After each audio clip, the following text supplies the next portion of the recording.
Good people of planet Earth, what's up?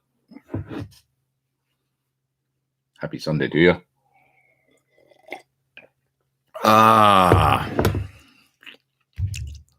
Well, I promised this week that I would, first of all, let me know if you guys can hear me okay. I hope so. Hoping it's nice and loud. I think it is. I was going to say, I promised this week that I was going to get guitar going, and I don't have it going. So sorry, but I moved yesterday, my home. Oh my God. You guys, I feel like I've been like moving for like since the 90s. But I'm basically done. It's just a place full of boxes I have to unpack now. Tackling that and building this place all at once has just been bonkers. But I'm almost there. So I'm super stoked. And now I can get down to work. I'm actually going to work in here today and get some stuff done and not worry about unpacking my home. But man, it's great. It's all great stuff, but it's just, you guys know how it is. Moving and building this was a lot to tackle all at once. But anyway, I'm super stoked. Jimmy's up there. There he is. Yes, it's getting there. Still got to get my room together with the cabs and stuff like that, but I got speaker cables. Oh, I told you guys that last week. I think I had those last week. Got speaker cables ready. All I got to do is just set up the other room and stuff and get it ready for the cabs and stuff, and then I can have that going. So thanks for being here, guys. We got 170 people online, 172 people online, actually. And stoked to see y'all. I'll just dive right in. I'll back up a bit in the chat here in a second. But JW Guitar says, congrats on the new studio. Thank you. And Lawrence says, Merry Christmas. Merry Christmas. Happy holidays to you guys and Happy New Year. New Year coming here tomorrow. Zach says, with all your live gigs and set lists you've played, have there been a couple songs that you knew the crowd would just go nuts? What were they? Well, Hotel California was always the one that pretty much I think every gig I did with Don Henley, the encore was Hotel California into Desperado. And that was like, okay, well, that was a pretty epic encore. And down, down, down, down, down, down, down, down, down, and the crowd would just go insane. And then they'd all go like, the break at the beginning, ding, ding, ding, ding. The crowd would go, Desperado, desperate, desperate. And Don would go like, and he'd wait for them all to, it was like a thing. He'd wait for them all to, and then he'd go, Desperado. Anyway, that was always a pretty good, it was like, yeah, it's a pretty epic encore, always. Fun playing those songs for sure. And I don't know, I guess with everybody, they've got those tunes, playing with Melissa Etheridge, you play, I want to come over and, I don't know, or come to my window and everybody go nuts. And there's always an artist with them. Try meeting acai bowl. Just going to be rude and do it. It's been so crazy. I literally leaving my place this morning to come here and do this. Like, I was with my lady and she couldn't find her keys. And I couldn't find my phone. She couldn't find her phone. It took like an hour to get out of there. It was bonkers. But anyway, and so I didn't have time to eat. Okay, I'm going to back up and answer some guitar talk questions here. Well, guys, Guitar Vlog says, didn't think Pete would have a vid today. I made it. I did it, man. Have to for my sanity. I feel like I haven't played guitar in like forever, to be honest. So I'm going to play a little bit today, and hopefully that feels good. And I have to work on a video that's going to come out in a couple days and stuff. And I just want to have some fun, play guitar. Get back. You gotta have balance in life, right? Frank says, have you tried the Neo Creamback with your new amp yet? So there's a cabinet loaded, a new cabinet design that I got to go out there and try, and it's loaded up with those speakers. So as soon as I can get a second, I'm gonna get out to this place, sir, and try this cabinet with those speakers in it. And I really hope that they're as good as I remember them sounding. But yeah, we got them loaded and stuff. I just haven't had a chance to listen yet. Because I'd love to have the lightweight as well as the high power handling with a great sounding greenback. I think they handle 50 watts or something, maybe a little more. Okay, let's see here. This is great. You guys are all talking amongst yourselves, which is awesome.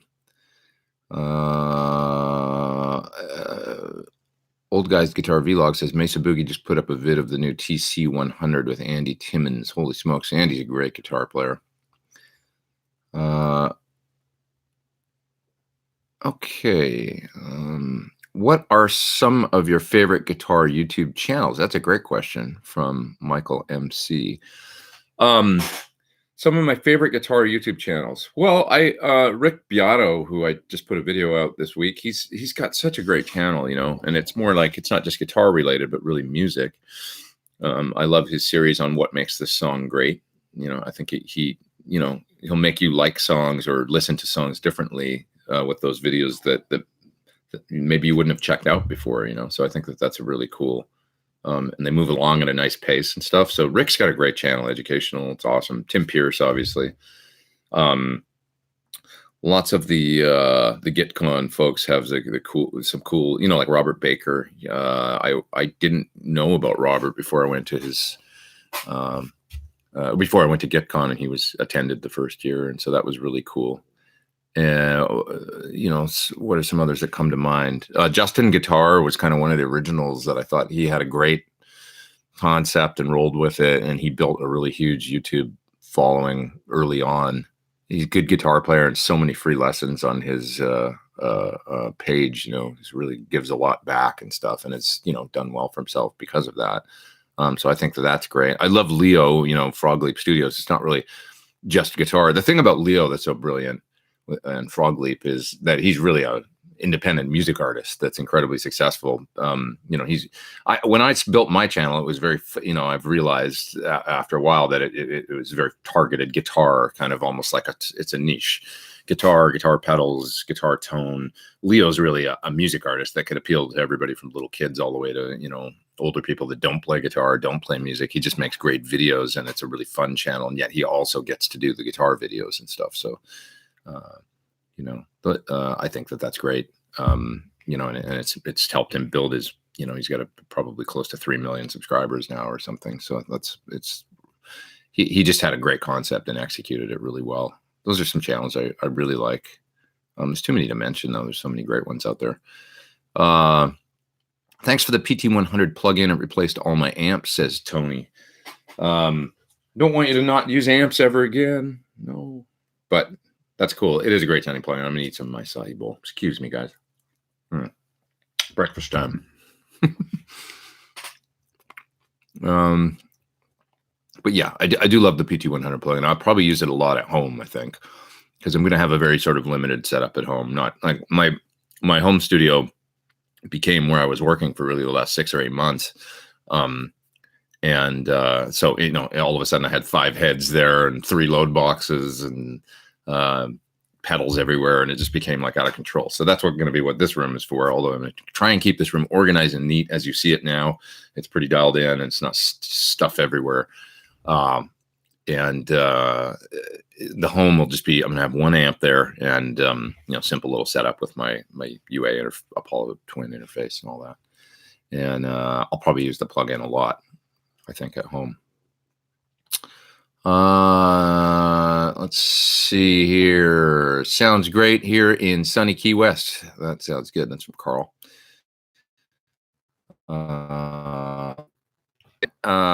Bill says, how is the UA aux as just an attenuator? I like the other features, but as an attenuator, currently most important. I think it's good as an attenuator. I'm not going to say it doesn't change the tone a little bit. I hear a bit of an attenuation, kind of the standard thing I hear from some attenuators, which is a little bit of kind of like it's thicker in the mids, but it works really, really well. And if you consider that if you're going to use it live, if all you want to do is attenuate, like if you're using the aux live, probably the best thing to do is take the line output and go to the house with a cabinet choice in the aux, as opposed to using a mic on your amp. Because you're going to be able to get a great mic, great mic'd up sound without needing a microphone. It's probably going to sound better than putting a mic on a cabinet.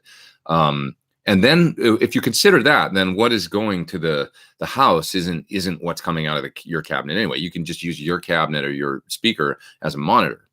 What you're hearing on stage, and at that point it becomes not as important, right? Like exactly what's coming out of the cabinet. I hear a little bit of change with using the attenuation in it. I still think it's a fantastic device, and they all sort of attenuators that get in the middle of the amplifier and the cabinet, and then suck some of the juice off the amp and reduce the signal, but still pass some through to the speaker. I've never heard one that is completely transparent to me. They all do a little something. The most transparent way to do that, because it's an easier way to make it happen without changing the tone, is to load the amp down with a reactive load and then to reamp and pass that on. That sound gets passed on to the speaker. And there's technical reasons for that. But so the one I always recommend as being the most transparent is the Power Station from Fryette, because he's got a tube power amp in there that reacts with the speaker really well. It's got a good load in it. I like that unit as a load and then reamp or slave, as somebody said the other day. So reamp is technically not the right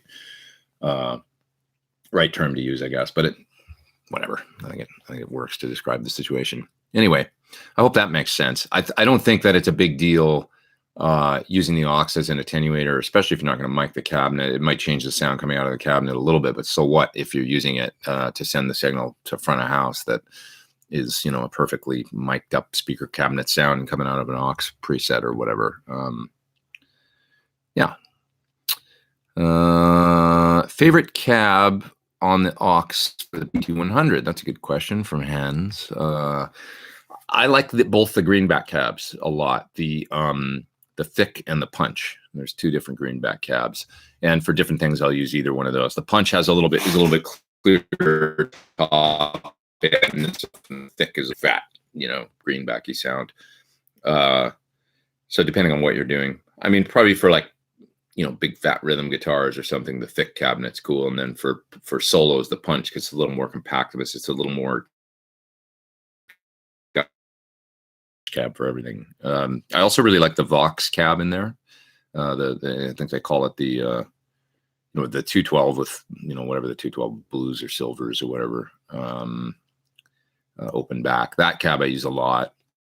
Like I used it for the Cinnamon Drive recently. For instance, it sounds really, really good with anything Vox, or any kind of clean sounds for sure.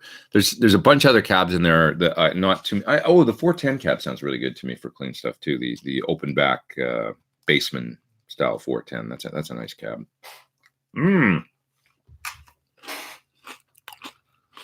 Breakfast with Pete. That's what I should call this. Okay. Moving down. More questions. Chat jump to the end. You guys know when I love when that happens. I lost my place. Word up from Minneapolis, says Dan. I think Dave Friedman might be here. What's up, Dave? How are you? Joining me on Sunday from your home, I guess. Let's see here. Guitar Head says, "Hey Pete, what's up? Think you could give a shout out to my YouTube channel, Guitar Heads, for wonderful guitarists listening. Check out Guitar Heads, folks. I haven't seen it, but I'll go look and see what you're doing." Let's see here. Here's a question. Bash you long time says, "Hey Pete, best recommended clean power source to bring with my amps everywhere. Also, best suggestion for a super clean, clutter-free pedal board. What brand of board, cables, etc.? Well, I use Dave's boards, the Friedman boards. They're really nice. You can route all the cables underneath very easily. He's got his really nice box that's called I'm going to forget what it's called now, Dave. Maybe you can post it. It's like a patch bay box that goes in the side of the board and mounts there really nicely. It has a great buffer built in and allows for easy kind of input and output to the board with a whole bunch of quarter-inch jacks as well as MIDI. Buffer bay, that's what he calls it. And his power supplies also mount nicely underneath. So I'm a big fan. That's what I've got. You can see mine sitting right there on the floor with the Eventides and stuff there. And what was your first question? Best clean power source to bring with amps everywhere. I just use I have a Furman thing that, you know, it's like a big silver thing that's got a voltage meter on it. And when I'm touring overseas and stuff, I have a Variac that I bring. And, you know, the venue or the production crew or whatever will provide generally a step up or step down transformers, whatever you need to get to the correct voltage for your gear. So mine's obviously like 120 or whatever, 117. But many times what I find is you'll look at it coming out of the transformer, and it'll if I plug into the Furman, it'll read like 125 or 127 sometimes, you know, kind of high for. And I just think, I'm not a tech. Maybe Dave can offer some insight to that in the chat, but I think that's kind of not great on amps that are, especially if they're old, you know, they're really kind of happiest at 110 volts. And so what I'll do is I'll come out of the transformer and go right into the Variac, come out of the Variac into the Furman, and the Furman's got the meter on it, and then I'll just set the Variac so that it's at 117, that kind of thing, 115, 117. And then I figure my, you know, my amps will be happy and stuff like that. And that works good.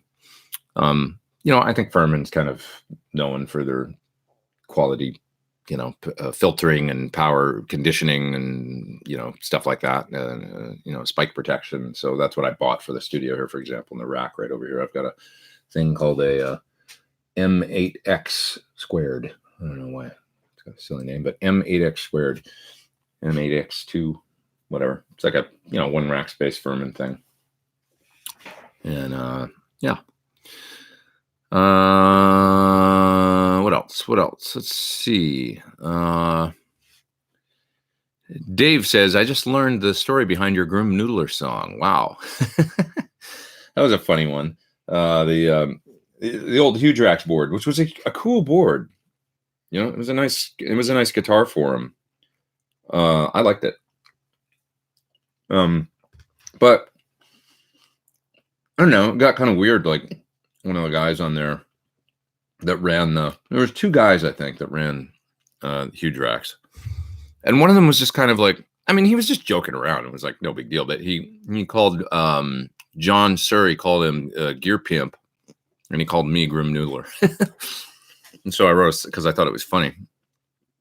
So I wrote a song called Grim Noodler and just went, I'm going to roll with that. And I remember Sir came up with a you know, Photoshop photo of himself that said Gear Pimp, and he was all decked out in like a fur coat and stuff like that. It was pretty funny. But anyway, he was just kind of, it was sort of a rude, like I think he was mostly joking, but it was a little weird.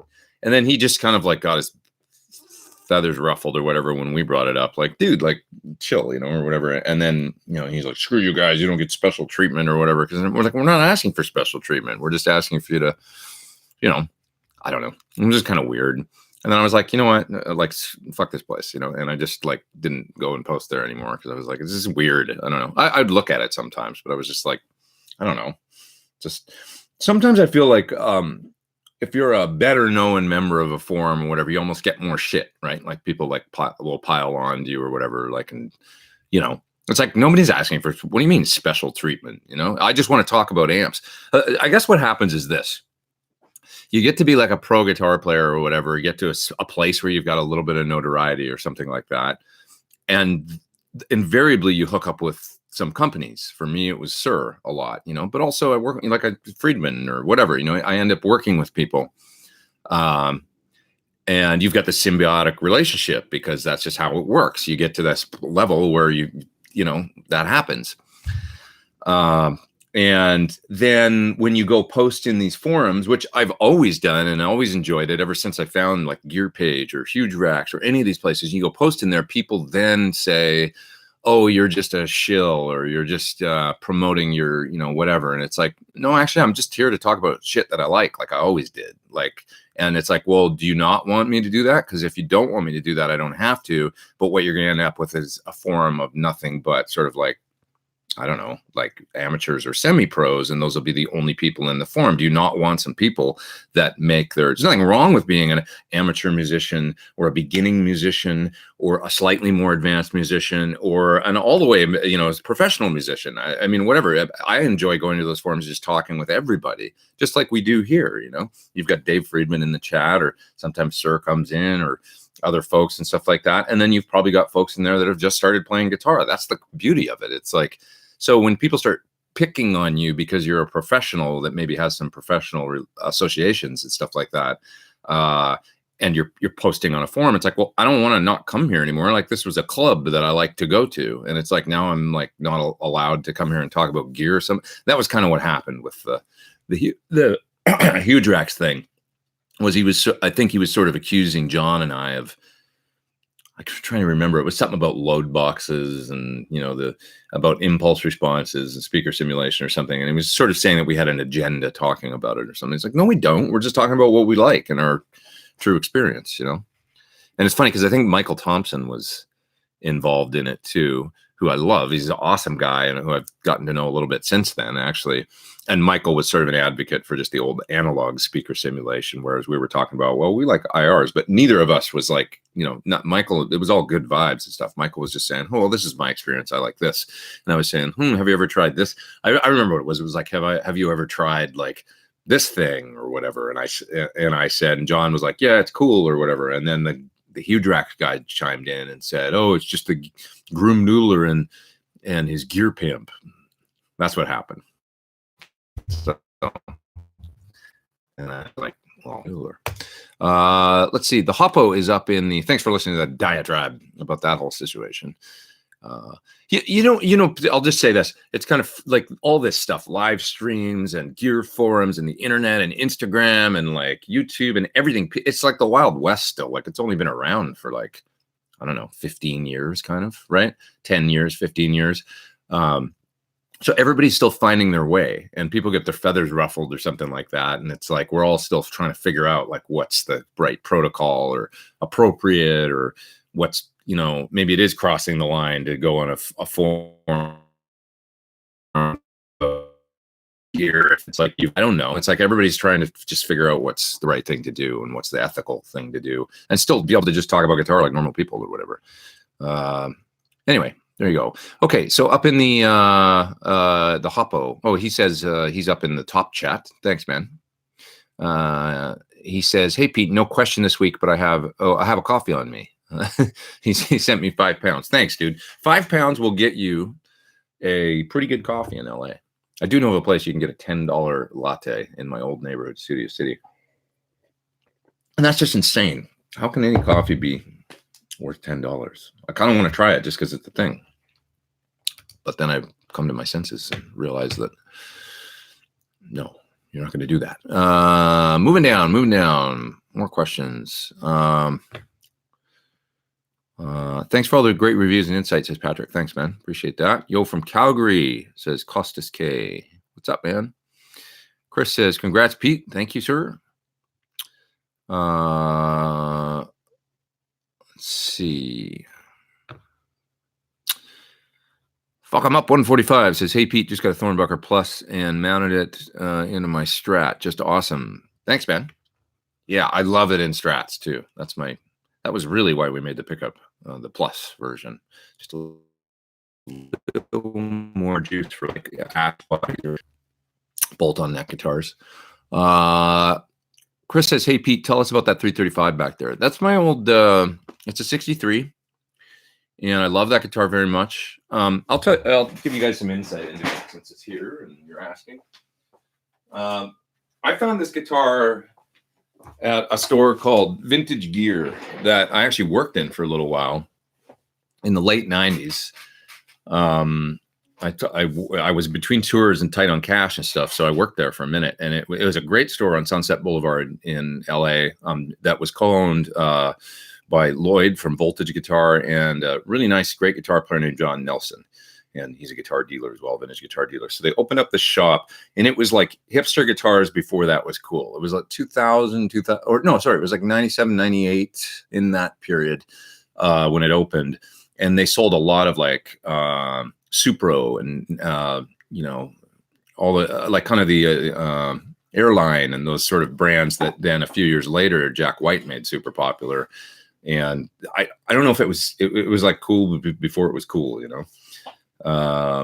And a ton of pedals and vintage keyboards and all that kind of stuff too. But anyway, they also had some like Gibson Fender and stuff like that would come through.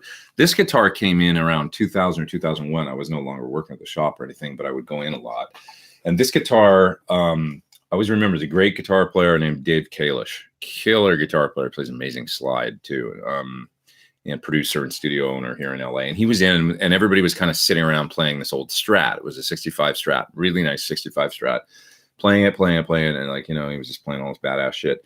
And then he goes, let me see that new 335 that came in over there that somebody traded in or whatever. And he picked it up and he plugged it in, and the guitar just went, just started feeding back, and he played something like some lick, and then he goes, and then we forgot all about the Strat. That was the first thing he said. And I just sort of fell in love with the guitar the first time I heard him play it.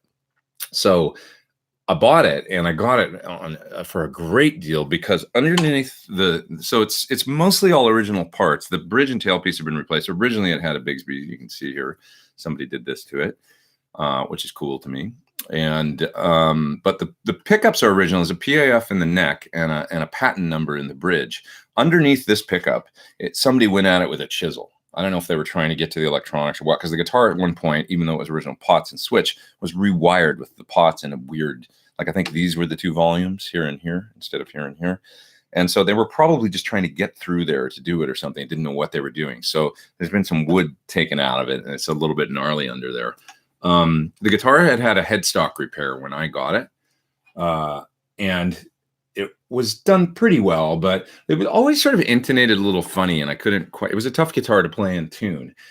I took it out one night to a gig, and it got knocked over on the sidewalk in the case. The case just bumped and fell down like this. And I went, and I opened up the case, and the headstock was, I was like, oh God. And I took it to True Tone Music in Santa Monica, and they checked it out, and the guy said, I don't know, man, because the wood was literally, it was just like this, you know, it was a mess.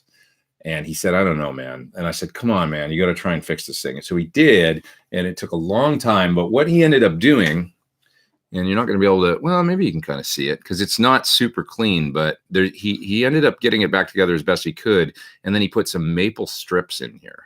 So there's actually like maple dowel kind of going through here that he glued in, and you can feel it a little bit, the lump there. It ain't perfect, but he did a good job. And I was like, dude, I don't care about the cosmetics. He sort of did a little overspray on it then too, to kind of hide the repair. I said, I really don't care about how it looks. I just want to play the guitar. Obviously the tuner's been changed. It's got the Grovers on it that it came with when I got it. So it's after I got it back from him, he fixed it and he did a pretty good job, but it was still wouldn't quite play in tune. So then I took it to Norik Renson, who, if anybody's wondering, is a great guitar repair guy here in LA, in the Valley, Studio City. And I said, it just doesn't quite play in tune.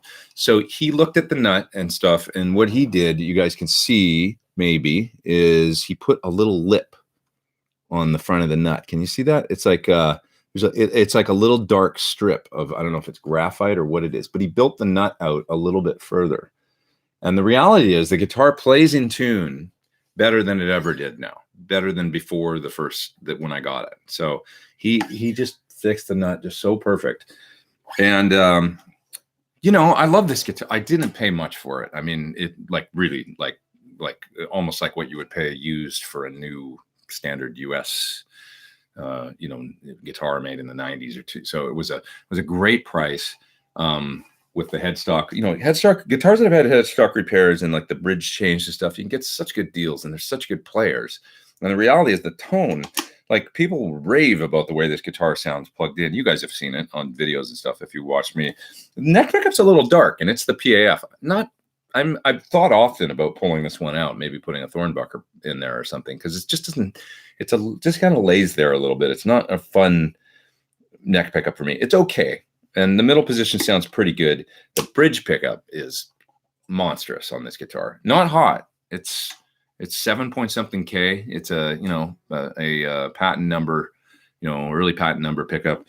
It just sings in this guitar. This guitar just barks and sounds. It's just awesome. Most of the people, when they see me play this in videos and stuff, I get more comments on like, "Oh yeah, you broke out the 335. Listen to that thing." Like, or even I remember auditioning for Melissa Etheridge, or no, it was when we started rehearsing, and I brought this guitar to rehearsal and I plugged it in, and she said, like, after one tune, she was like, "You've got to take that guitar on the road." That doesn't happen that often, where somebody you're working for or whatever turns around and is like, "Whoa, like that guitar sounds like markedly different than," but she really loved it. So I did take it out with her and used it on the road, and it's just killer. I'd love to play it more, actually, on a tour or something. If anybody will ever hire me again.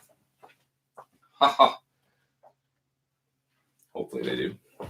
You just never know. It might all stop. This could be the year. Nobody calls me. I don't know. I hope not. All right. That was enough about that guitar, but that's the story behind it. I've had it almost, 18 years or something now, I guess. Moving down. Lester says the studio looks great. Thank you. Let's see. Peter's from Guelph, Ontario, Canada. He says hello. Merry Christmas. How's the Axe 3? Any thoughts on it yet? Sounds great so far. I haven't had a lot of time to play with it because I've just been moving and stuff. Honestly, you guys, I'm so missing playing guitar, and I'm going to actually work in here for most of today and just leave my house it's full of boxes I need to unpack and stuff. And I'm like, screw it for a day. I'm just going to work and play some guitar for a minute because I have to, both to get some work done and then also just to do it because it's like just too much moving and stuff. There's a good question from Nightfly TV. Do you do your own mastering? So when I do a song for, a pedal demo video or that kind of thing, I'm doing my own mastering. When I put out a record, I get somebody else to do it. My mastering engineer has been a guy named Ross Nyberg for my last 2 albums, who I can't recommend highly enough. I think he's terrific. Time for some acai bowl. Sorry. We got 457 people online watching me eat breakfast. I appreciate you guys being here. Anyway, Ross Nyberg up in Seattle. Let me give him a plug. If you guys ever need some mastering done, Nyberg, N-Y-B-E-R. But he's got a great little mastering facility up there in Seattle. And he just knocks it out of the park. I mean, he really gets guitar. And I think that with guitar music these days, with digital and everybody listening on their phones, and it's just kind of like, it's a little compromised. Remember Tim Pierce saying that he thinks part of maybe some of the lower popularity of distortion in modern music is because distortion just doesn't sound as good as it used to when we were all listening to LPs and stuff. And I was like, that's true. I had never thought of that, there's a real difference in listening to on earbuds or, through your computer speakers or whatever. And we used to listen on these great systems, and distorted rock, like put on an AC/DC record on a turntable and through an old, stereo system. And it's just like, oh my God, I forgot what that sounds like. It sounds so good, So anyway, it becomes more important than ever to not have like and mastering can just, if it's like cold and harsh and not friendly for guitar, it sucks. So Ross Nyberg does a great job. He's got he runs through a bunch of tube and analog gear and stuff. So if you've recorded your whole album digital and stuff, it always comes back sounding louder for sure, but also just nicer. Like he just does it. It's like you hit the better switch or whatever. So, but yeah, if I'm doing songs for pedal demos and stuff like that, I'm doing that mastering myself to the best of my ability. And I have a few things I like to do to kind of, I use the Stephen Slate VTM virtual tape machine plugin a lot on 15 IPS, which kind of just warms up the top end a little bit. Just does a little something thick. It's like a little thicker and a little fuller sounding. So I'll use that a lot on a mix bus and stuff to just kind of, a little sweetener. Let's see here. Gary says, Pete, on the Helix using 4-cable method, do you add the send return as one block or as 2 separate ones? You can do it as just one block. Just use, I know what you mean. It's a little confusing. I use the 4th effect loop. So just turn on effect loop 4 and add that, and that becomes your insert for your amplifier preamp.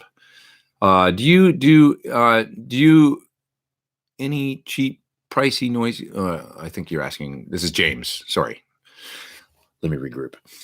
James says, do you recommend any cheap, pricey noise gate, cheap or pricey noise gate for a PV6505 MH? I'm not a big fan of gates, just right out of the gate.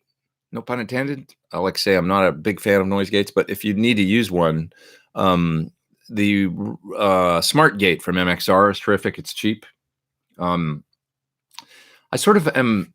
I feel like if you can't get there with one of those, then you've got another problem you need to address. That's the way I would think about a gate. Like if you got so much noise that you can't just gate it out a little bit with something like a Smart Gate, then you got a ground loop or some other issue or a noisy tube or there's something going on. So I'm going to recommend that one as being kind of my go-to good one. And I carry one around on the road just in case I get into a venue where the pickups are super noisy because of lighting or something. I'll bring one and I'll use it sparingly if I have to. But I think it's a good product and works well. I'm just not a big fan of gates because I use my volume control a lot on the guitar. So I don't like how, if I roll the volume down, then if I've set the threshold for the volume to be all the way up, and I'm using lots of gain or something, and then you go to a clean sound, roll the volume down a bit, and then the gate's cutting off because it always seems to be impossible to set the threshold right for a wide dynamic range. Shane says, howdy Pete, happy holidays. Just finished watching a video with you and Tim. Love y'all sounds. Thank you. Appreciate that. This is Nicola. Do you have an idea how to find out which guitarist played at a certain concert, specifically Jay-Z at Barclays Center 2012? Jay-Z. I don't know who that would have been. I think that you might be able to, Google something like that and figure it out, but it might take a little bit of research. Sometimes it's hard to figure out who plays with certain people, because they don't publicize it a lot. It's like the band is, it runs the gamut, right? So certain people publicize their musicians a lot, or make a big, like they're a big part of the band when they're doing a gig with a big artist. And then other people, the band almost, they don't even want you to say that you play with somebody. I've been at gigs like that too. So it runs the gamut of, you're featured prominently and you're almost like a part of the selling point of going to the show, which is when we played in Japan, we're a big part of the show on the Tyoshi Negabuchi gig. He makes a big deal about bringing over guys from America to play in his band and, puts us in the tour program. It's a big full page pitch. Like he really makes puts a spotlight on each individual band member. And I love that. I think it's great. Other people just want you to be kind of like in the back and, they're all dressed up and stuff and you're in like a black suit and you kind of fade into the background. So it can be tough to figure out who even is in the band. Sometimes I find whether or not you're even in the mix. Steven says, wife and I listened to PT2 last night on date night. Wow. She must like guitar. She loved it. Wow, that's cool. Thanks. Best guitar album since Satriani's Extremist. Wow, that's saying a lot, man, because to be honest, Satriani's Extremist is an album that I have in a playlist to compare my own stuff to sometimes when I'm listening to, but certainly for the sonics, and also just the songwriting. Like The Extremist, Summer Song. Certainly, I think The Extremist is a great sounding song. What's the other song on there? There's like 3 songs on that album. Anyway, great sounding album. If you guys aren't familiar with it, that was produced by Andy Johns, right? So it just has this humongous, Andy was on fire then. Kind of did the Van Halen FUCK album, did Extremist right around the same time, and he was doing a lot of great work, and the records all just sound this killer, humongous drum sound, great guitar sounds. So I always like the tone of the sound of those records, just great sounding guitar music. And so yeah, I have The Extremist in a playlist, and I'll pull mixes in sometimes to compare my mixes to and make sure I'm somewhere in the ballpark, hopefully. So I appreciate you saying that a lot. And yeah, I gotta do more with Pete Thorn too. I haven't, I kind of put it out and then just let it go, and there it's out there. If anybody wants to listen, I need to maybe promote it a bit more and let people know it's out there, because it was a labor of love. Please show that nice telly again, says Chuck. Where's my telly? It's back there. There it is. Yeah, just a good 66 telly. What's a good guitar for playing jazz, says Earl. Well, depends. You got Mike Stern that plays on a Telecaster or Telecaster style guitar, and then you got Joe Pass on I guess a great kind of all rounder that you can maybe a 335. There's nothing wrong with, but maybe even a little bit more in the jazz tip would be an ES-175. Something along those lines would be a great guitar to look at for a jazz guitar that can maybe do some other stuff as well. 335 or ES-170. The 335 is going to be a little bit more rock blues, and the 175 is going to be a little more jazz. I got almost 470 people online. This is terrific. So glad that you guys are joining me. It's a great turnout today. John says, first time saying hello from Cali Central Coast. Thanks for being you and legit awesome musician and writer. Thanks, man. Appreciate it. I appreciate that. Denmark is here in the house. That's Lars. What's up, man? Love Denmark. Man, do I love that country. And great food. Great food there. The look of the room looks great, says Vicky. Thank you. Let's see here. Thoughts here on Edwards Les Paul guitars. Very nice. Essentially, I think they're ESP, made by the ESP folks who have always made great stuff. Yeah, I spent a lot of time going to the ESP store when I spend time in Tokyo. There's one in Shibuya that I go to a lot, and I've played quite a few of those guitars and some of their Les Paul style guitars they do, and they're terrific. Any plans in touring in 2019, and will you ever do any solo gigs? I want to do solo gigs, so that's going to be something that I'm looking at for sure. I kind of need to do it just for my own spirit and soul, and just it's a little scary, going out there and carrying a whole show. It's just like I remember Joe Satriani talking about it when he made I don't know if it was Not of This Earth, or maybe it might have been Not of This Earth, or maybe it was Surfing with the Alien, but where they said, okay, you got to go on the road. And he's like, what? I'm going to go on tour, with no singer? Because that was kind of weird then. Almost nobody did that, before him, Jeff Beck. But, even Eric Johnson sang. And so it's there's not going to be a singer, and I'm going to go on tour, and play a rock show. That was kind of he was like, what's that going to be like? But then he just did it, and he made his whole career, doing that. So anyway, I guess what I'm getting at is getting on stage without having that. I'm so used to there being a singer there, and it's just a strange thing to get up there and it's you, and that's just the mental hurdle to jump over, because I know once you get up there and do it, if you rehearse a lot and your playing's in good form, then it's just a blast. So Joe says, hey Pete, any recommendations for UAD plugins? I just got one, the PT100 amp plugin. Got to give that a try. What else? You got to have the kind of Neve preamp, or one of the great channel strip plugins, maybe the SSL or the API. Both those are nice. That kind of have everything with compression, EQ, and a mic pre built in and stuff. That's a good thing to get. What other UAD plugins do I love? The LA2A is exceptional on bass, and it just sounds so good and so real. And the Ampeg bass plugins I use a lot too, the simple SVT classic one. There's just 3 knobs on it. I think it might come with the interface, maybe it's an included thing. That thing sounds great. It's just terrific for bass. But the B15 is nice as well as the GK800. I like that a lot for real clean bass sounds. What else? Let me think.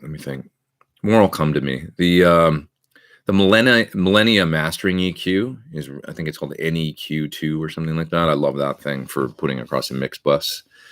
Some of the tape plugins are really nice, like Oxide and the A800 and the I tend to use the Slate tape plugins a lot just because they're a little easier, and they're actually, you can get into trouble using the UAD ones, I find, because you can, it's like a real tape machine. If you know, they change the sound a lot. The Slate one, they kind of made it like very friendly, where it's a little tougher to get into trouble and screw up your mixes. So, but there's some good recommendations there.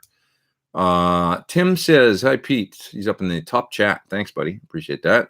He says, congrats on the new studio and home. If you could noodle for 5 minutes using any other past or present player's guitar and rig, whose would it be? Eddie.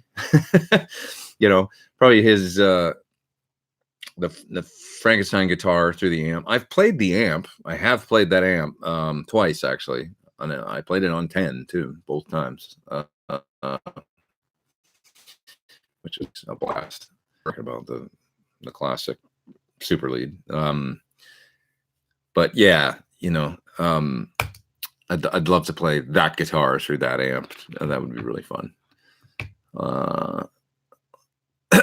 Let's see.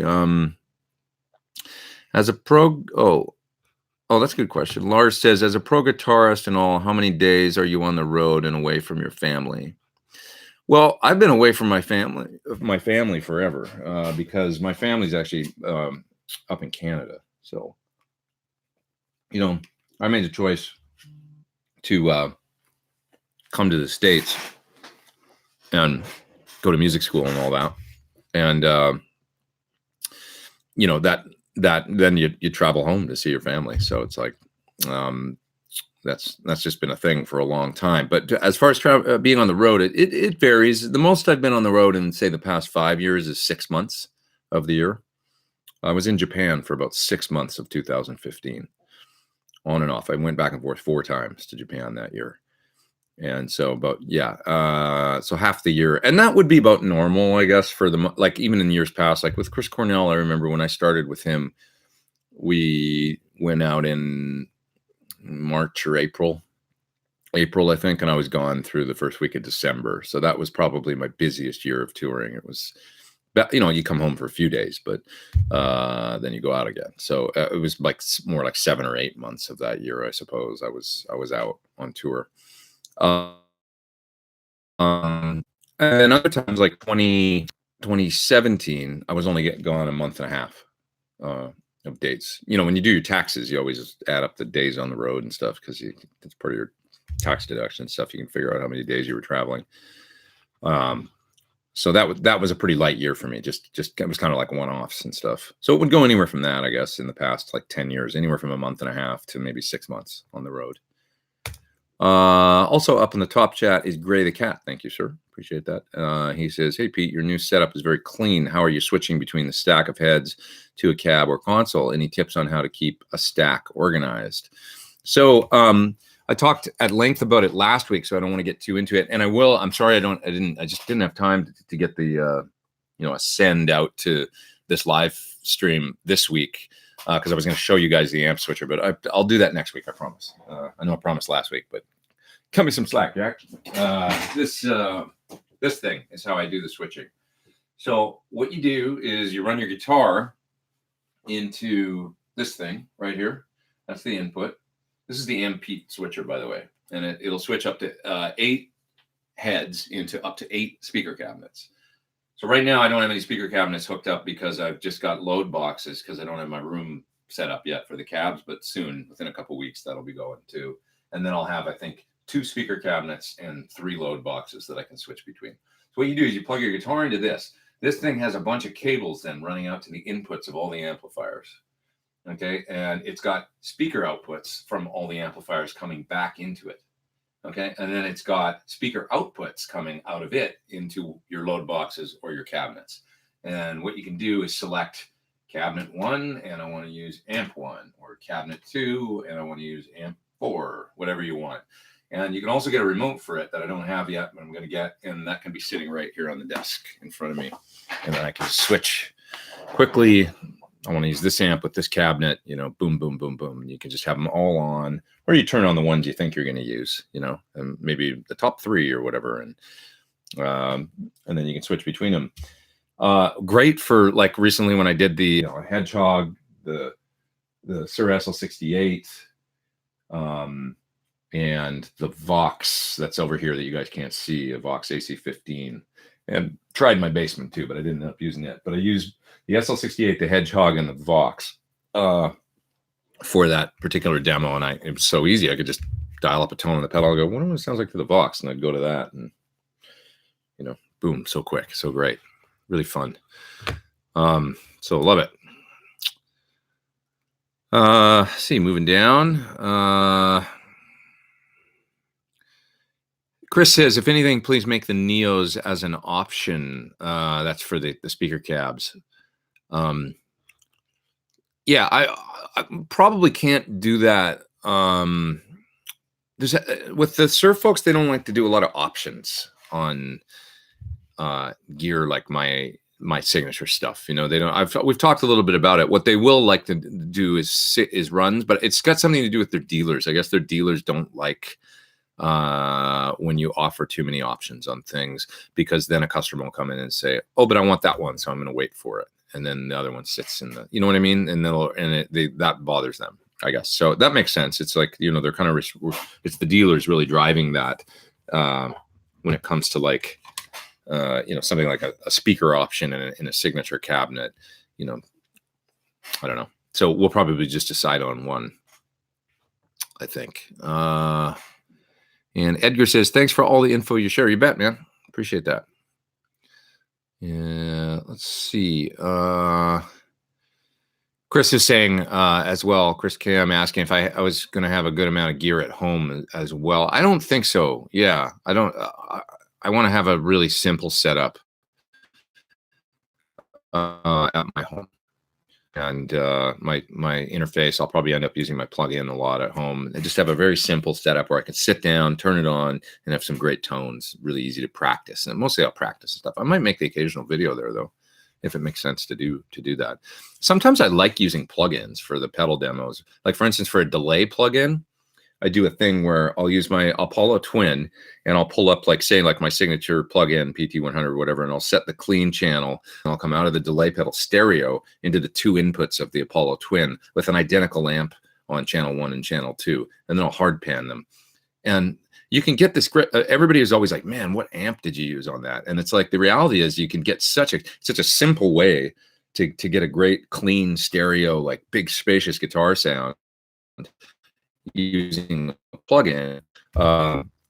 And I feel like I'm not, well, first of all, the workflow is fast. You can just plug in a setup like that and get it going super quick. But also you're putting the spotlight on the delay then, like, more. I feel like it's not a thing where it doesn't kind of, what difference does it make as long as it's a great amp sound if you're using a plug-in or, amplifier with a speaker cabinet when you're doing a delay pedal demo or a reverb pedal demo. So things like that, sometimes just for a change, I like to work at home.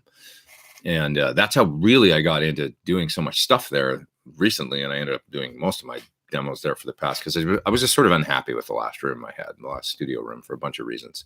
This is a whole different can of worms now.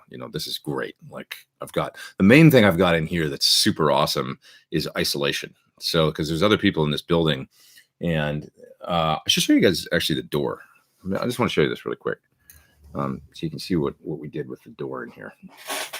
So it's a double door. The wall, this wall was built from scratch. The back wall is a cinder block wall that was there. The wall on this side is a cinder block wall that was there. But the one behind me right over here is a 2x6 wall that's got another wall behind it. So in essence, that's a double wall. Like, it's the real deal sort of studio construction. There's two walls there with an air gap in the middle. This wall, I looked at different things I could do, and I opted to just go for a single 2x6 wall, but with it's got 3 layers of drywall on one side and 2 layers on the other side, with the 2x6 with, it's packed with rock wool insulation on the inside. And the guy that built it said, man, it's going to be so quiet that he's like, just go this way. Don't do a double 2x4 wall on this wall. Just do a single 2x6 wall with, and in between the layers of the drywall is this stuff called green glue. I don't know if that stuff really does anything or not. Kind of expensive, actually, but I spent $800 on green glue. But basically, it's stuff that you put in between the drywall sheets. It's supposed to soak up sound. So that's what this wall is all about. But the door, if you get a crappy door, then whatever work you did with the insulation and the drywall and the green glue and all that goes out the window if the seal on the door isn't tight. So it's a double door, which was a bit of a challenge with just a single 2x6 wall, but we did it, and the contractor was great that did it. And essentially what's going on, so this door opens out, you can see hopefully, and then there's another door here like that, right into the hallway. And what's going on with it is that this is, there's a solid door, solid wood door. What's going on with it is this has this, it's, I don't know, half-inch thick, super thick. It's almost like, it's neoprene is what it is. So it's like wetsuit material almost that's going all the way around the door. Really, really good stuff that I got from a place called Stephen Klein's Sound Control Room in Studio City. And he showed us how to put it on and how to attach it and make it so there's no gaps and stuff. And essentially what you do is if you close this door and then you make the pieces, what do you call it? I'm an idiot when it comes to sort of jousts or something, and you stick the stuff on it and then you put them up against the door and then they nail gun them in and all that and use caulk all the way around to seal it. So there's absolutely no air gaps all the way around the door. And then the same thing on this side. So there's the two doors, that close in the opposite ways with this neoprene like kind of seal all the way around. And you just kind of have to snug the door in to get it shut. And it's just right against that stuff.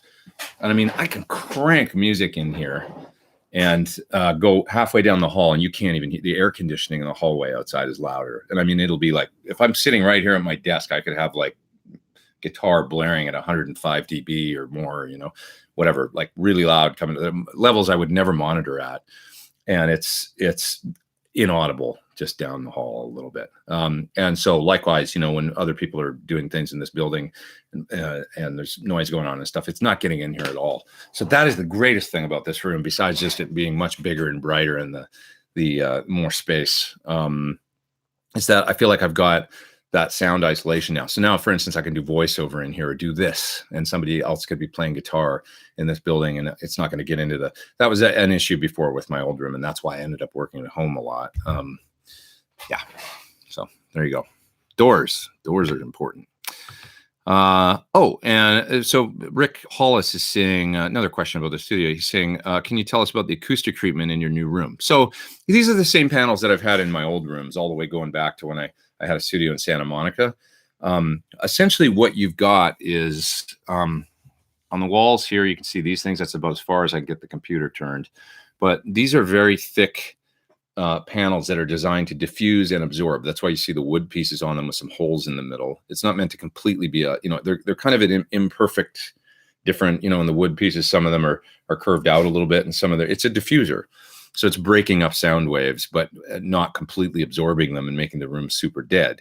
But it's packed with insulation that on one end is about this thick, and then the whole thing goes like that. So it's soaking up below 350 hertz and diffusing above that, evidently, is the idea. And I'm sitting right in the middle of two of them. There's an identical one on the other wall.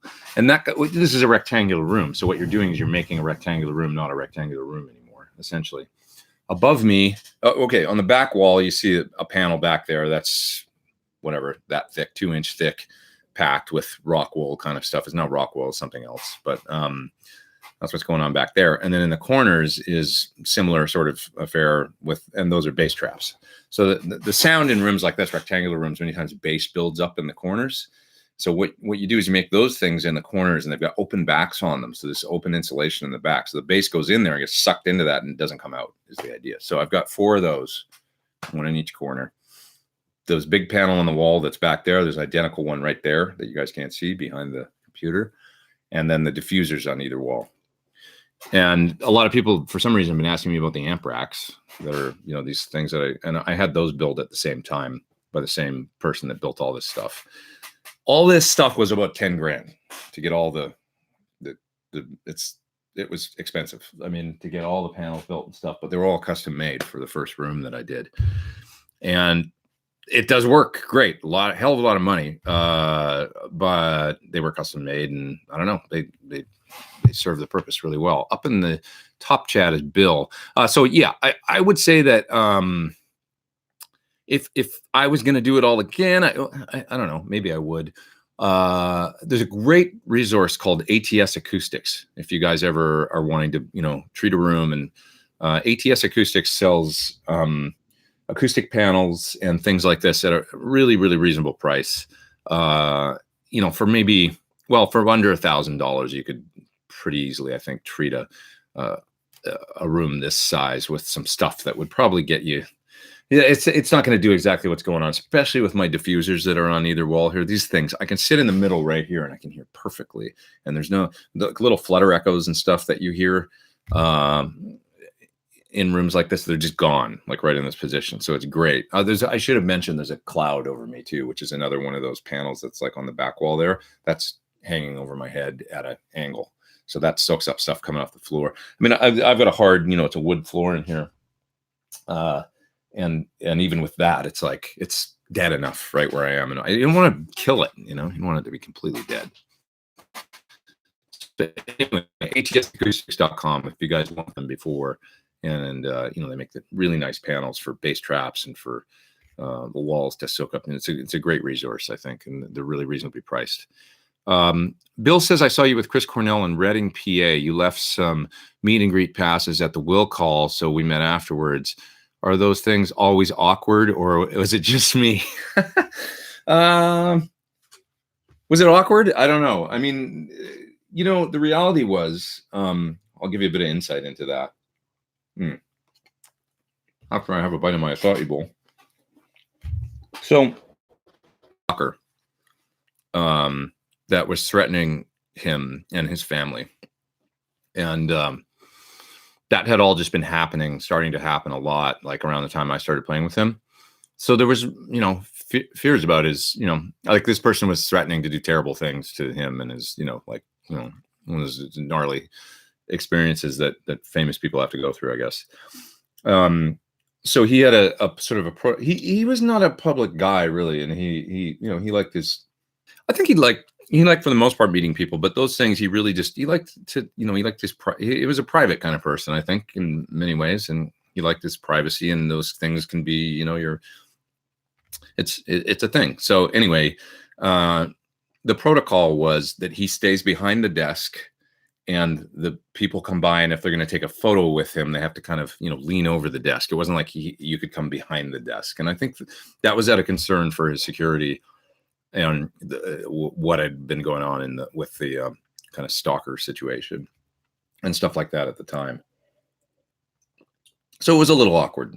And, you just played a show, and many times the shows were 2.5 hours long. You're tired. He's tired. I mean, I love doing it. Like for me, it was like, this is a blast. I can't believe that, he even wants us to do these things with him. We'd all sit there at that table or whatever and sign things and stuff. And he really, at least, especially in that early on in that first tour, he really made us a part of that whole process and stuff. And it felt like he really cared about us individual band members and stuff as being a part of the thing. So it was nice. But yeah, it was a little awkward with the desk thing and everything, but it had to be that way because of what was going on at the time. So that's some insight into that. Let's see. Mehran Khan says, Pete, any pedal suggestions to drive the clean channel of my double J100 into Edge of Breakup? I really like the Jan Ray for that. That's the pedal I've been using for kind of a tweedy Edge of Breakup. You can roll down and still get clean. It's like almost like you can enhance your clean sound with a Jan Ray. I really like it for that. The Cinnamon Drive that I just did this week, that was if you listen, check out the video that I did on that and listen to the with the gain down around 9 o'clock or something. It's almost clean. It's like almost acts like a clean preamp. And then as you turn it up, it's like, oh yeah, there's the dirt. Had a really, really nice sound for like listen to the tones that I got with the Telly and the 335 in that video. It was great for that, I think. It's minus 15 Celsius in Canada, says Cato. That's about normal for this time of year, right? I remember those days. What else we got here? Braxall says, Pete, do you like the aux or Fryette better? Well, it depends for what. The Fryette to me is the ultimate kind of attenuation solution that I've tried. I think it works great. Plus, just with the effects loop built in and stuff, you can add delay and reverb or whatever to an old plexi or whatever you're running through it. It's a great way to attenuate an amp, I think. But the aux is obviously, the iPad app and the miking, and so they're like different products to me. So it depends what you're doing. If you're like, well, this is what I need to do, I would say, oh, get this one or that one. What are your thoughts on the Ian Thornley Sir Signature guitar, says Eric Williams? What's the wiring of that guitar? I think he's got various series parallel kind of split options going on, although I'm not sure exactly what's going on. The guitar has a really cool neck on it. It's got this kind of V, it's a bit of a V, and it feels great with the kind of unfinished. Well, it's not unfinished, but it's got a satin finish with the V, and it's very playable and cool. I like his guitar a lot. The Antigua one looks so cool, I think. Beato, is Rick here? Rick, are you in the house? I hope you are. I just put out our video yesterday. You guys see Rick Beato part 2. He had a great insight into what's going on with guitar these days, and maybe what's missing with the sort of shredder guitar, or like Instagram, YouTube guitar phenomenon, where there's these incredible guitar players. And he said, well, what's missing is great songs and the chemistry of teaming up with a great singer. You always had Eddie Van Halen and David Lee Roth. You always had Jimmy Page and Robert Plant, or Pete Townsend and oh my God, I'm forgetting the singer from one of my favorite bands of all time, Roger Daltrey. Thank you. I need more coffee. But anyway, the idea being, you had the chemistry of the singer and the guitar player, and I thought that was then hit the nail on the head. Like, it's great to be able to sit and do all these things, and I'm guilty of it just like anyone. I sit in this room a long time, spend a lot of time in here alone doing things, but it's like we still got to get out and play with other people and have that chemistry and write songs. Yeah, I know. The discussions with you and Rick were very inspiring. That's from Nightfly TV. Got me fueled back up to record this LP. That's awesome. Hey, if we can do that and inspire you to make some music, I think that's great. Rick Beato video was great. You guys have great chemistry, says Gary.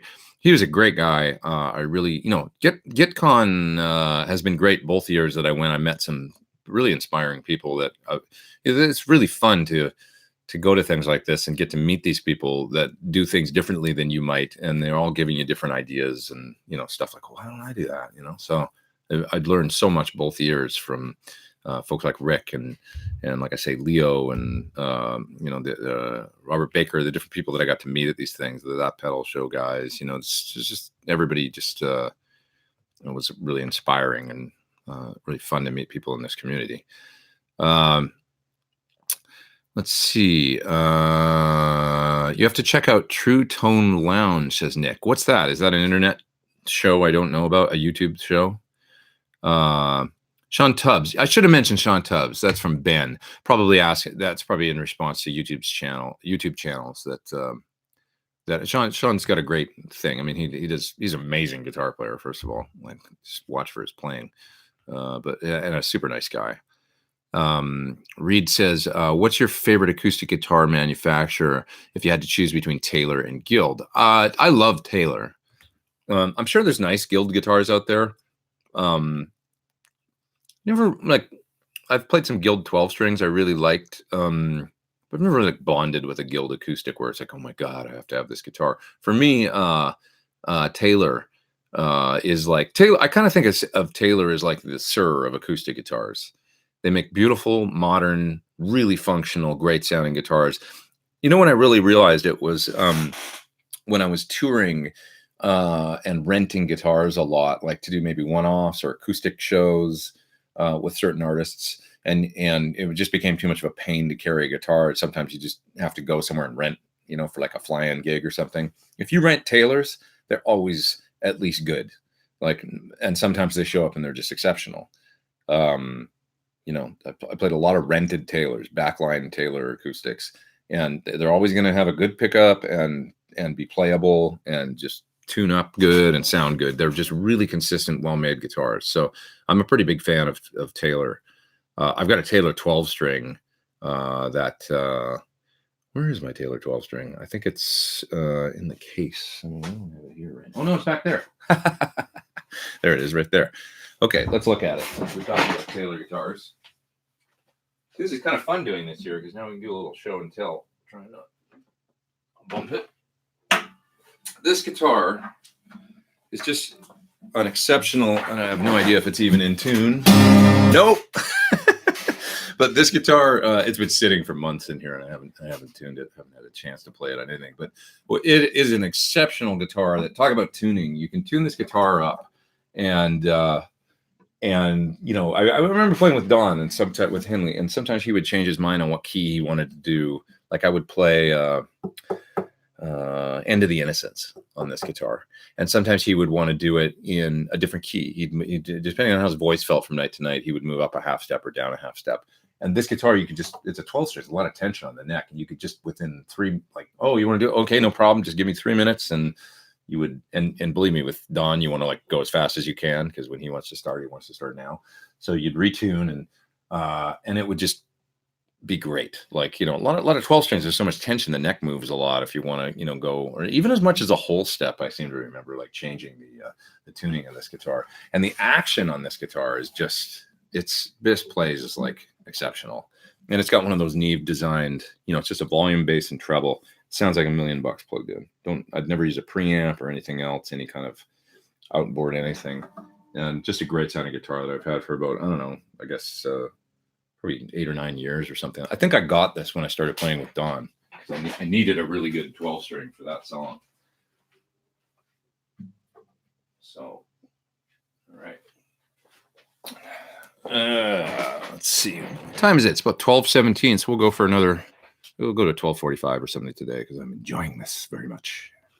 And we got 450 people online, which is great. Let's see. Jim says, well, setting up a pedal board. What's a great way? Oh, you're setting up a pedal board. It's a great way to spend a Sunday afternoon. That's cool, man. That's Jim Phelps. Awesome. I hope things go well with the board. Oops. What's your favorite acoustic guitar? Oh, that's the same question I just answered. Sorry. Let's see. Old Guy's Guitar Vlog is, I think, addressing an earlier question about what's a good guitar for jazz. And he's mentioning a George Benson model Ibanez. I think those are really great too. Really cool looking too. That would be a good choice. Let's see here. Hi from Scotland says, I'm sorry, I don't know how, I want to know how to pronounce I'm just going to call you Mr. Campbell, because I don't know how to pronounce your first name right. I've discovered that I really like thicker picks, 2mm now. What do you use? I still use a thin, well, it's not thin, but it's 73.73. So it's kind of like a medium heavy. Ultex Dunlop. Those are the picks I've used forever, but I do like kind of using some other, you know what pick I really like is the Paul Gilbert Ibanez pick. I even have one in my pocket right now. Maybe I do. I have a ton of picks in my pocket because I found a bunch lying around while I was moving. Let me see if I can find it. The Paul Gilbert pick, just, I don't know what it is. It's just got really great tone. There it is. I knew I had one. And it's like that shape with a kind of a point. It's not too thick, but it's definitely sturdy. You know, it's a heavy, but not like an extra heavy or whatever. I just love this pick. I always have. Ever since trying it, you know, maybe like 10 years ago for the first time, but it's really articulate sounding. Like, man, the notes snap off this pick. It's a real difference between, you know, most pick. Main pick that I use, which I love too, it's just a different thing, that's my Ultex, you know, 73. These picks, they last a long time. I can play a whole gig on one of these picks, I find, and they don't, you know, wear like a lot of other material. The Ultex is good, durable stuff. And it's got a nice tone that works good on acoustic guitar too, I found, or for playing rhythm guitar, or for playing lead guitar. You know, many times on acoustic, I would find I want to switch to a lighter pick, or medium or something. With this, it's light enough that I can get away with. I really don't like the sound of a heavy pick on acoustic guitar, maybe for certain things, but if you're doing any kind of strumming stuff and you want the pick to sound, you know, you don't want to hear so much pick noise. Those Ultex picks, they work great for that. And I can use the same pick on acoustic that I can use on electric and be happy. So that was a big part of my decision with using that. Let's see. A Very Dead Horse is in the top chat. Thank you, sir. He says, I'm building a semi-hollow Warmoth Strat. I want to install a piezo pickup. Which should I go for? Fishman, LR Bags, Graphtec. You know, Fishman does great stuff. They make great, you know, they're kind of known for their pickups like that, you know, two-pneumatic style bridges and Strat style bridges and stuff like that. I think that'd be a great way to go. LR Bags, I've had a two pneumatic with a Fishman in it. It worked good on a Les Paul. Sounded really cool. And the other thing is, if you want to get into impulse responses and, you know, maybe changing the tone of the pickup using an IR of an acoustic guitar, then you can get really close, much like Alex Lifeson. You know, if you watch him in recent times, he's used Axe Effects, I think, with an IR, and you'll see him playing like closer to the heart on a Les Paul, you know, with the acoustic guitar part. That always worked really well. Anyway, but all that said, LR Bags, I love the sound of their preamps and pickups. So I'm a really, really big fan. In my Martin back there, my D28, it's got a Bags pickup and preamp, microphone and pickup system.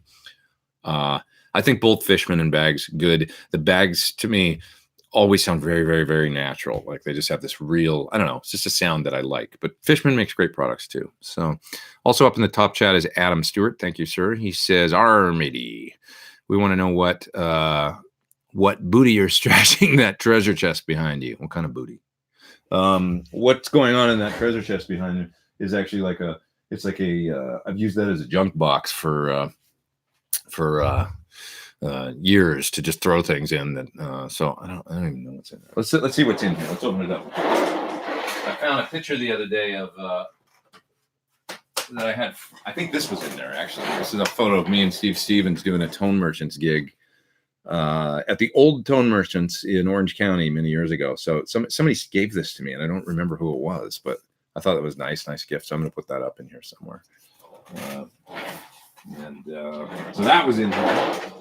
But I bought this piece of furniture like, oh God, it was like 20 years ago. I've got a Christmas stocking in here.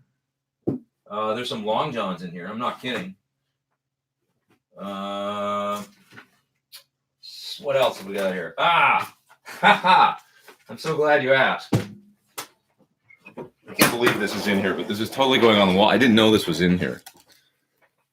That's me and Brian Johnson when I'm 14. I love this picture because it looks like we're good buds, right? But I was 14 and dressed up like Angus when this is the day I got to go on stage with AC/DC in 86, I think, 85 or 86. And did I ever tell you guys that story? I went to the mall and did air guitar to an AC/DC song because there was a contest to win backstage passes to AC/DC. And so I had to go to the mall and do air guitar to Who Made Who, I think. And I did it, and only 8 guys showed up for this contest. And after the contest, they said, "Great, you guys were terrific, but the reality is there's no winner. You guys all win. You all get to go to the show, and you're all going to get to go on stage with AC/DC." So I was 14. It was so cool. It was like one of the coolest things that I've ever gotten to do in my whole life. This picture, you can actually see it. It got damaged a little bit by water at some point. Like, see that, but it's still cool. That's going up in here somewhere for sure. Anyway, thank you for asking about my treasure chest because it does have treasure in it. So it was all downhill from there. Let me tell you. How can you top going on stage with AC/DC? No, I kid. That stupid chat went all the way to the end. There we go. I found my place. Find another question here. On the subject of the Helix floor pedal, would you run it through a traditional amp or through a full range powered speaker on the cusp of purchasing one? Well, it all depends what you want to do. I mean, those new power cab things are cool from Line 6. I like that thing. Yeah, it depends on what you're doing. You know, honestly, would I run it through a traditional amp? Like, you mean like through an amp? And I don't know. If you're doing the kind of most people that use those things, I think they're probably running them right to the PA or into some studio monitors. For live use, would I run into it? I don't know, man. The power cabs sound good, and I think that I would experiment if I was gonna if I had to use the thing live, right, and run into something, and I wanted to monitor on stage, I would probably try the Line 6 power cab. I haven't tried it in a live setting, so I'm not sure, but I would probably go that way, that full range, because it seems like they've done a really good job on that.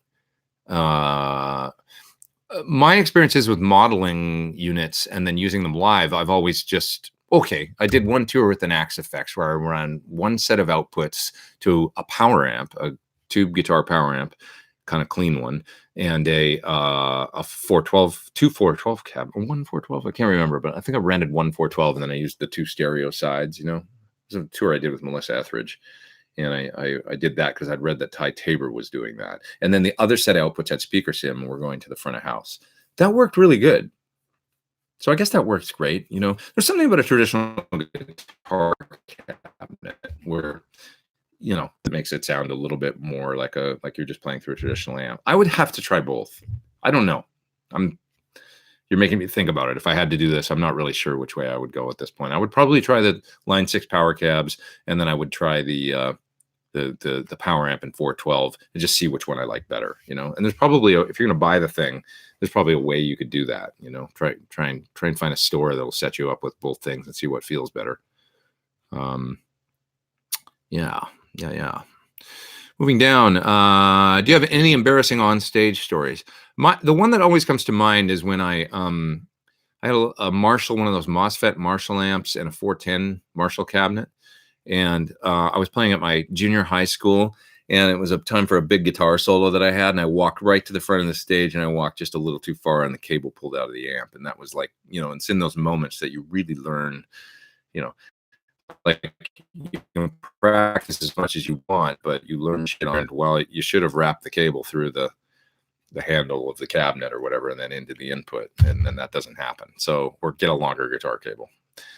So that one came to mind, because of course that's like, you know, that's like a bad gig. Like, you know, you're 14, you're in front of your whole high or junior high class or whatever, and that happens. You're like, why is there no and then you go back and plug the cable in. Everybody's like, oh man, you know. And so anyway, that's the one that always comes to mind. That's a good place to keep your weed, says Super Gigawatts. Yeah, that's gonna be a lot of weed you could put in that thing. I bought that thing. That's my coffee table for this room. My long guns are sticking out there. You can see. I don't know why there's this thing's full of crap from 20 years of moving it around. I bought that thing in the late 90s, I think. But I thought, oh, that'll go good in this room as like a coffee table. So I'll deck it out a little bit more as the weeks go on. Yeah, it's full. It's just full of like junk, basically right now. I got to clean it out, put cables in it or something. Let's see. Yeah. Pretty thin. Yeah. Preston says, I've got one of those in my living room. Pretty much everything alive and dead goes in there.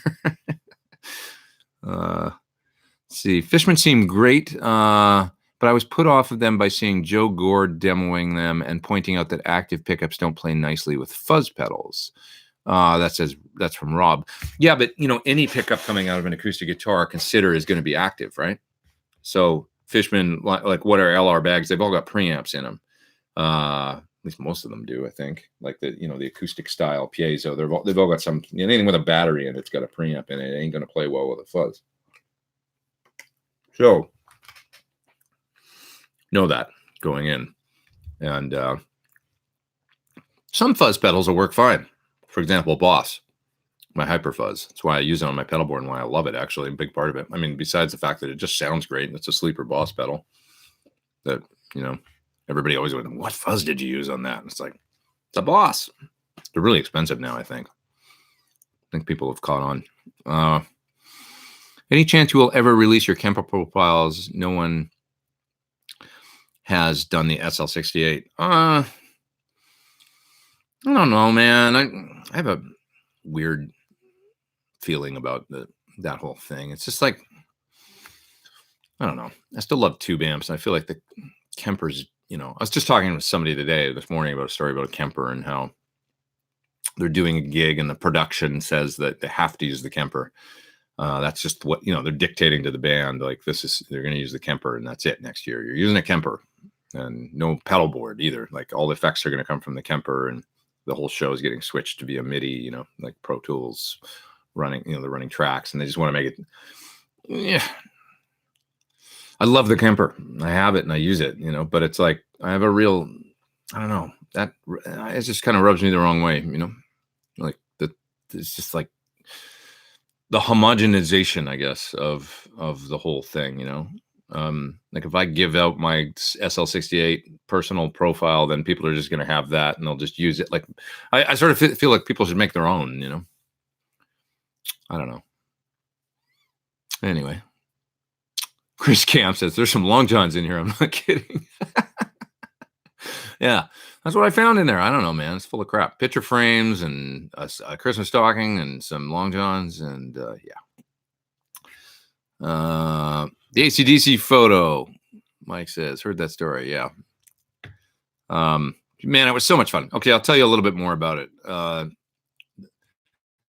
Basically, we got to the venue and were ushered backstage. And I always remember I got to sit with Malcolm for a few minutes and talk to him on the couch. He was very nice. He was kind of mild-mannered and really cool. I got a great picture with Angus too. He was super kind. They were kind of quiet, Angus and Malcolm. Brian met us at the door to the backstage and he was like, lads, come on in, you know, and just kind of like with that big smile like you see in that photo. And he was so nice. And I always remember there was a you know, a big spread, buffet spread or whatever there, and there was a bowl of cheese that was all cubed up. And he picked up the bowl and he goes, "Oh, cheddar cheese! I love cheddar cheese." Then he went, "Ah!" And he just dumped it all over. It was great. It was I don't know. He was just he struck me as like a really jolly, fun guy, and it was just very friendly. You know, for I don't know. Just I really got a great vibe from him, and the other guys were very nice and just kind of soft spoken. And then, of course, they get on stage. They're not soft spoken. So when we went on stage, we started the show. Who Made Who was the tour, and if anybody remembers the AC/DC Who Made Who video, it had a whole army of Anguses in it, like just hundreds of Anguses all doing the Angus step and playing, you know. And the whole idea was they wanted to create that on stage. So, like I say, only 8 guys showed up for our air guitar competition. So there was 8 of us at the Edmonton show that year. And Who Made Who starts with pumping drums and bass, like that. And the lights went down in the house, and everything goes dark. And then there was these 2 risers on either side of the stage that came up back by the back of the stage above the Marshall amps or whatever platforms.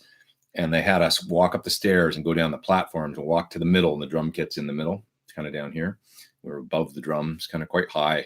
And, 2 Anguses, like, and then 2 more, and then 2 more, and then 2 more, till there was 8 Anguses all the way across that back thing, across the stage. And we're all going like this. We're all just like, and then the guitar part actually starts in the song. And this riser came up in the middle of all of us behind the drum kit, and that had Angus on it. So we're all in 2 rows, and then the real Angus comes up in the middle, and he's rocking out. And then we got off stage. I said, "Okay, guys, get out of there." Somebody's signaling us to get off, And so we were up there probably about a minute and a half total, maybe. But it was the start of an AC/DC concert. Come on, And I remember I was 14. I remember looking out at the audience, seeing the banners and just coming at the stage, It was the 80s. It was like just the energy coming at the stage and hearing the crowd. And I was like, oh my God, like I'd never experienced anything like that up to that point. That many people and that energy coming, And then we had great seats after that. We got to go out and sit and watch the rest of the show and stuff. So meeting the band, going on stage, watching the gig, and all of that happening, and I remember I had to go to the I wrote a Premier Guitar article about this, because it was all about like kind of my formative years of learning that you put yourself out there and you don't know what you're going to get, and it wasn't a gig situation per se or a playing situation, but it all applies. It was like, you hear about an audition, you hear about an opportunity, you hear about something that, I had work that day. I worked for my father at the time at his car dealership, and I had to take the day off work. So I wasn't going to make money that day. And he was probably like, "What are you doing? Like, going to do what? Like an air guitar?" He was probably just like, "Oh my God." But they let me go. And I drove out to the the mall and went, and I just remember doing it and feeling like such an idiot, like, because it's like a mall of, people shopping, and there's this kid dressed up like, and I tried to be, animated and do the best that I could, but I felt really dumb doing it. But as soon as, of course, the other thing I should mention is as soon as afterwards they said, okay, you all win the contest. You all get to go to the show. You're all going to get to meet the band, go backstage. You all get to go on stage. And you also win the entire AC/DC album collection up to that point, right? It was 86, 85, 86. On either LP or cassette, because that's what was out then. So I won all the AC/DC records, the entire album catalog on LP. So I still have all those AC/DC records. So anyway, you put yourself out there when you hear about an opportunity, just go for it, no matter how, and you never know what might happen. And that was maybe one of those formative experiences for me that cemented that into my brain, that it's like, hey, I was really young and everybody thought I was dumb, maybe going to do it. And then I was like, that worked out good. Like, I just had a feeling like I should go do this thing. Like, and I did it. And that's played out, over the years in auditions, and certainly in auditions, sometimes you'll hear of I'm not going to tell the story because I've already told it, but about the Chris Cornell audition where I only had about 12 hours to learn all the tunes, and I heard about it. And a lot of people might go like, oh man, like, I'm tired. Just forget it, but I did it, and I stayed up all night and learned all the songs and went there at noon the next day and drove into the parking lot and saw all these other great guitar players that I knew from LA going in. Part of me was like, why don't I just go home? Like, that guy's going to get the gig. I know that guy's great. Like, and I went, no, of course not. You're going to go in. And I went in and kicked ass as hard as I could, and got called back and kicked ass again as hard as I could, and then called back a week later and did the best I could and got hired. And then that changed the whole next 3 years of my life, or whatever, 4 years. And also, the next, whatever, we were friends for 10 years, so I made a great friend, and it changed everything for me at that, so that's, I guess, the moral of the AC/DC thing leading forward, just, that's the story. But it really, you never know when these things are going to come up. And when you hear about them, you got to jump on them. You get one shot. It's like the Eminem song or whatever, right? And you better be ready, it's like, go and do that thing and your whole life could change, so. If you even like flangers, I like flanger once in a while, like as a, I really like the MXR, the EVH, and I love this sort of, that, just like that hear about it later kind of tone, that I love that guitar sound on that. If you watch my first pedalboard video I did back in 2011, I think I played Hear About It Later with the EVH flanger, and it sounds exactly like the album. I mean, that thing nails that tone. That's a great flanger sound. What else? Obviously, I did Spirit of Radio with for the thing I was talking about last week or whatever, where I got to record that song. For that, I used the Hartman, and the Hartman sounds great for nails that tone. My two favorites are, I guess, the Electric Mistress and the MXR. Those are the ones that I really dig. Let's see here. What else we got here? Any thoughts on the EP booster? Haven't used that a lot, actually. I think I have one somewhere around here, but I haven't used it a lot. Kind of a fat sort of boost, right? Like a colored boost, as I remember. Let's see. Old Guy's Guitar Vlog says, Pete, you need to write an autobiography. I don't know, man. I've already told you guys most of my stories. So it's all out there. Hopefully there's still some stuff to tell. I don't know. Tone and live. Booster V2 is insane. Your thoughts? I haven't tried it. I like the original RC booster. I haven't tried the new one. Original RC booster was we got to remember, like, wasn't a lot of those pedals out. It was like, what is that? Like, maybe one of the first sort of clean boosts I can think of was the RC booster, even though, of course, there's microamps and stuff going way back to the 70s. But the RC, it's like, is it an overdrive? Oh no, it's not really an overdrive. It's like a clean boost, but it's got a volume and gain and a bass and treble control. It's kind of an interesting pedal. And it always sounded really great as kind of like a transparent more button. So I'd love to try the next one. How do you connect a Marshall JMP1 to a tube amp? that's a really interesting. Number one, I have my Marshall JMP1 outside in the trunk. I haven't brought it in yet for moving, but here's an interesting thing about the Marshall JMP1. I'm not going to recommend you do this, but I think it's okay. You might want to do a little research. Soren Anderson. Does anybody know Soren Anderson? He's a guy that plays with Glenn Hughes now. He's a great guitar player. Really. And I'm not sure if he still does this, but for many years, what he did for a guitar rig was he used a JMP1 as his main tone, which is kind of a Marshall. I love the little thing. You know, I have one and it sounds great. It's just a volume and a tone control. That's it. And it was meant to sound kind of like a JTM 45 to replicate that tone, but in a 1 watt Marshall amp. And on the back, there's a switch that allows you to attenuate the amp down to 0.1 of a watt. And what it actually is was when you switch that in, it's a load resistor and it's got a built-in load on it. I think it's just a resistive load, but it sounds like good. And what Soren would do is he'd put that switch in. Now the amp is safely loaded down. He would take the speaker output then, and he'd run that right into, I think, some effects and then a bigger power amp, tube power amp, and out to cabinets.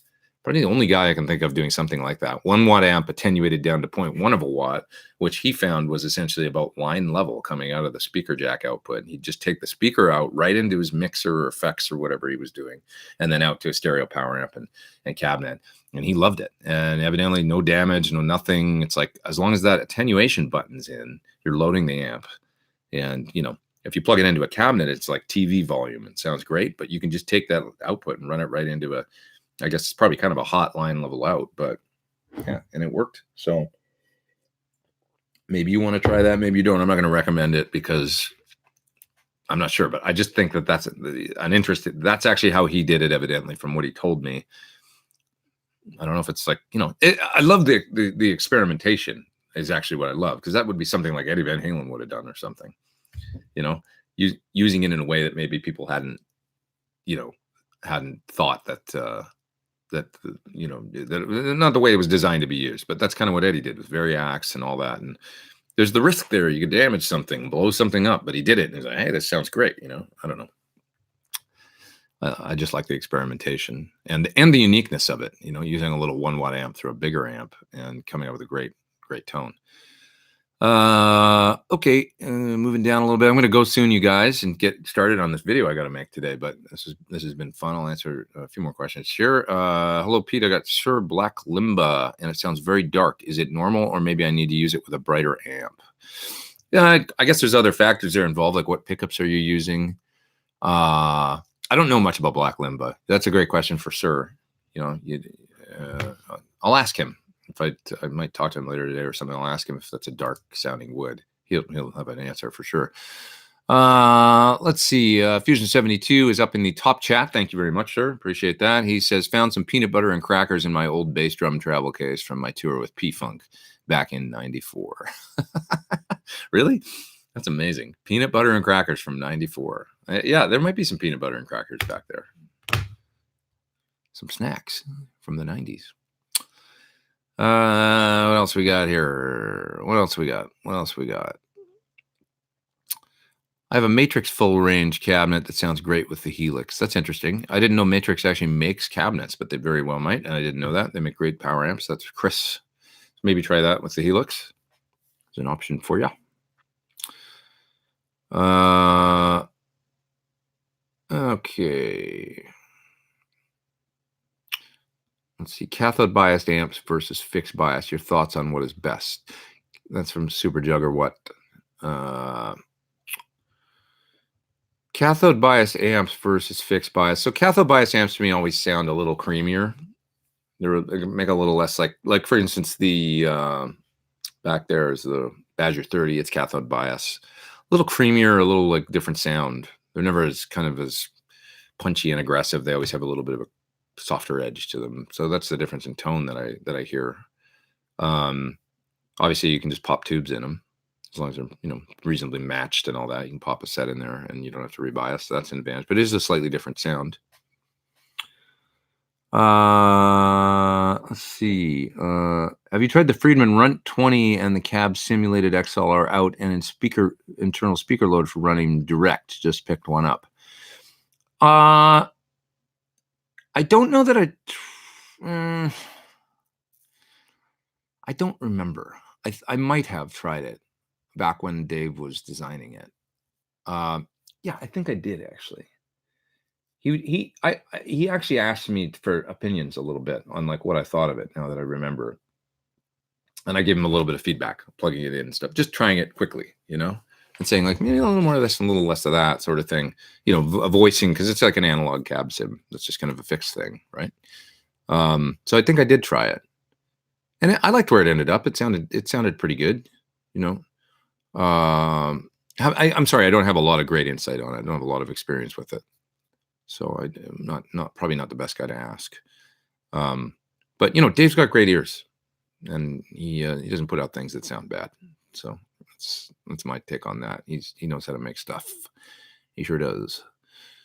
Oh, there's one more person up in the top chat up there. Let's see. It's thank you, sir. It's Rico USA. He says, "What do you think about wooden picks? A friend gave me some exotic wood picks from Forever Pick for Christmas. So quiet. Love your channel." They scare me a little bit. Like I've got some of the not a what was it called, a Red Bear or something, that pick that's like $20, And then Sir was actually making picks out of an interesting material that I think they're $10 each or something, but they're extremely durable and they last for. Oh, I actually have a crazy one here. Somebody gave me this, which is maybe real tortoise. Poor turtle. But picks like this, you can see it's got kind of a cool round edge on it. Picks that are kind of like expensive and stuff, they freak me out a little bit, much like expensive cables do, because what happens if you develop your sound around them and then you lose it? I lose it. I can't even hold on to my keys, let alone a pick. It's like real small. So it's like, but it's cool. I've got a box that I like to keep in the studio, and I have, full of picks for different things. So felt picks and special, in the studio, I think it's a good thing. If I came to rely on it as my main pick, I think I would worry a little bit that I was going to lose it. But yeah, wood, it's neat to have in the studio, like a whole bunch of different picks, felt and just all the different types of picks. They're great for different. I'm a big fan of switching it up, especially on acoustic guitar, trying like a nylon real thin pick or different things to get different sounds. Okay, I'm sorry if I missed any of your questions. I'm gonna split pretty quick, but what is it? It's 12. Why don't I just go another 10 minutes? What the hell? You guys are all here. We've got 420 people still online. I'll go right up to 1 today, make it a 2-hour one. So another 12 minutes. Should aspiring musicians move to cities with established music industries? Well, I think the internet makes it less of a need, but you still have to go somewhere where you can play. You still have to be. I never would have been able to, you still have to physically most of the time be in the city to do an audition, for example, right? So most of my touring gigs, couple I got, but that was after I was more established. Couple I got via, people saw me on YouTube and stuff, and they went, "Yeah, do you want to do the gig?" But most of my career has been being in LA and hearing about an audition, going down and having to do the cattle call and then get called back. And it's been that process. You have to be in the city to do that. And it's also just a matter of being in a city like LA or Nashville, or there's going to be so many good players that it's naturally just going to up your game, and you're going to become a better player if you work hard. And it's good for it's good all the way around to be in a music city. I think yes, it's less of a thing. Like now there's players getting discovered probably, or growing huge followings on the internet and all that, but the internet isn't everything. Internet is virtual, and actually getting a touring gig, and you have to be in a city where right here in the where I am in the Valley right now, this is where most of the tours are based out of, that are at least are started on the West Coast. It's New York, Nashville, and LA. It's like there's a few big, there's Center Staging, Third Encore, a couple other mates, a few of these rehearsal facilities in the Valley. That's where all of these bands and pop tours, pop tours, rock tours, metal tours, they all start here. And the bands rehearse, and most of the auditions that I've ever done have been in the San Fernando Valley. Yep. For these gigs, you got to go to one of these places, and that's just how it works. So it depends on what you want to do, I guess, you know. Depends on what you want to do. Have you ever tried Victory Cornford? I've tried some Cornford amps, and that's where they, you know, I know the guy that started the company and stuff. And I hear the Richie Kotzen one's supposed to sound really great. Friedman heard it, and he said he thought it was awesome. Very simple, you know. It was pretty cool. Let's see. Have you ever tried the Firebird mini humbuckers, like Lawlers and stuff? I had a Firebird for a minute, and I didn't bond with it, mostly because of the shape of the guitar and the way that where the neck joins. It just like felt like everything was here. Kind of like when you play an SG, everything's shifted a little bit. So I didn't keep it, but I always kind of liked the idea of mini humbuckers. You know, thought it was kind of a neat. I always think it's kind of cool, you know, but never really been a thing that I've done for any length of time or anything like that. I got rid of the Firebird actually and got that black Les Paul Custom that's sitting right there in exchange for it. After a couple of weeks of having the Firebird, I just decided it wasn't for me. It was really cool looking though. It was like candy apple red with gold hardware, and it's pretty. I wanted to like it. Let's see. Do you have a Jackson guitar? Yeah, I have a Jackson from '86. That is right after they started putting Jackson on. You know, it's basically a Charvel. This, you know, the bolt-on neck and that whole thing, and San Dimas made and all that. Great guitar that actually I had John Suhr digitize the neck on it recently, and I'm getting a guitar built by them that has that neck on it. So I kind of can't wait to see how it turns out, how close it is to the, because that's a guitar that I really like. I was 16 when I got it, I think, and I practiced a lot from like 16 to 19. I used that guitar. That was the sitting there and shedding, you know. So I've got fond memories of playing that neck and stuff. So I'm looking forward to trying it. It's, you know, it's a very flat, you know, 16 radius and flat on the back, and not super thin, but kind of thin, I guess. That great Charvel neck. Jimmy says, hey, dude, I'm not much into effects, but now I'm looking to get a nice reverb delay for my Friedman. Any recommendations? I don't mind if pricey. Reverb and delay in one pedal.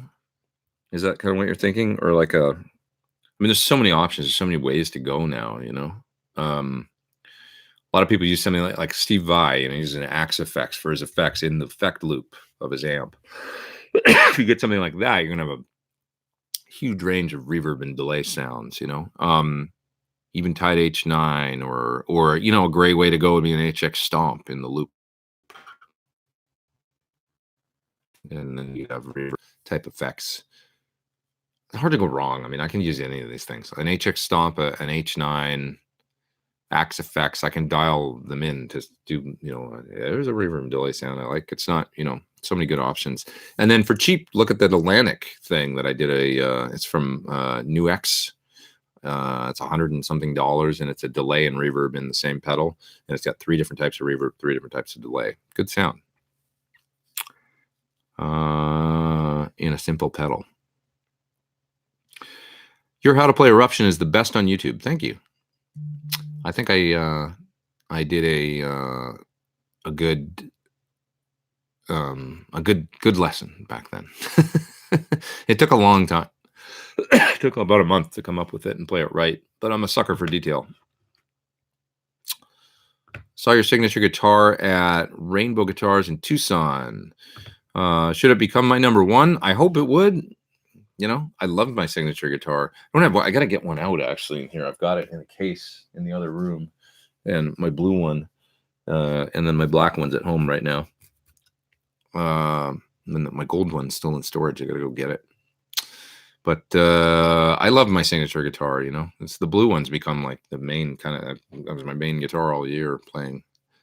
And I just love it.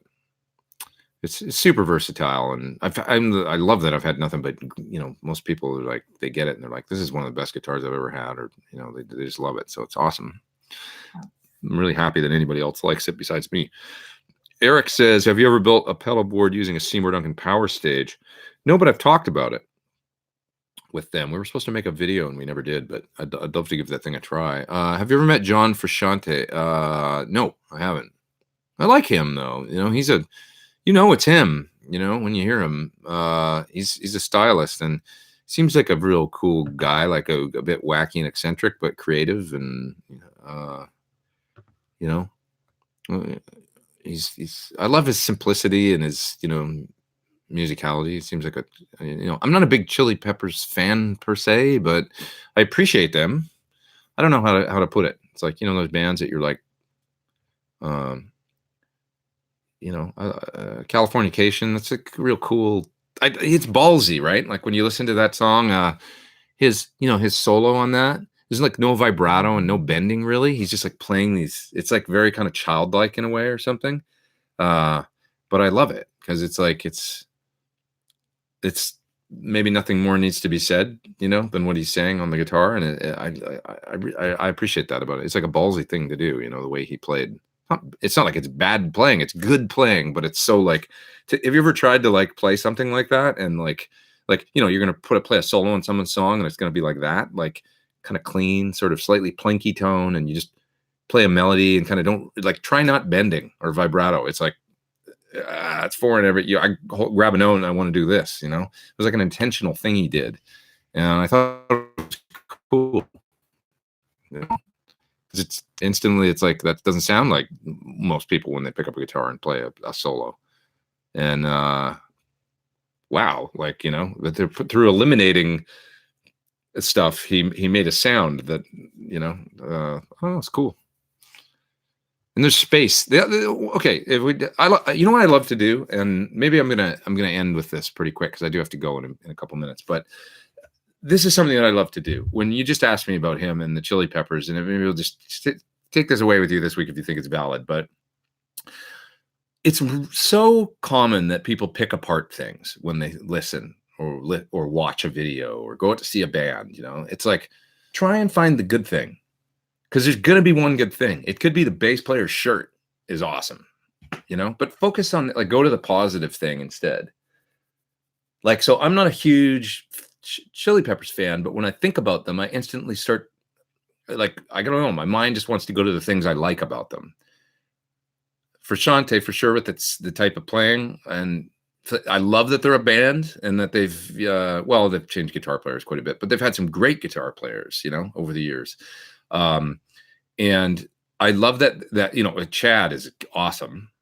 Anthony, I like his wacky, you know, he's wacky. He's like, you know, he's a rock star, you know, he's got charisma. And then as a band, musically, they seem to always be having a great time. Like when they go full force every show all the time. They don't get out there and phone it in. And there's so much space in the music many times, you know, that there's room because it's just a 4-piece. There's that kind of, it's not like full on distortion guitar coming at you all the time. So there's room for bass. You hear Flea and stuff. And there's this space in the music. And because of that, you can kind of leave all the instruments sounding really, really full.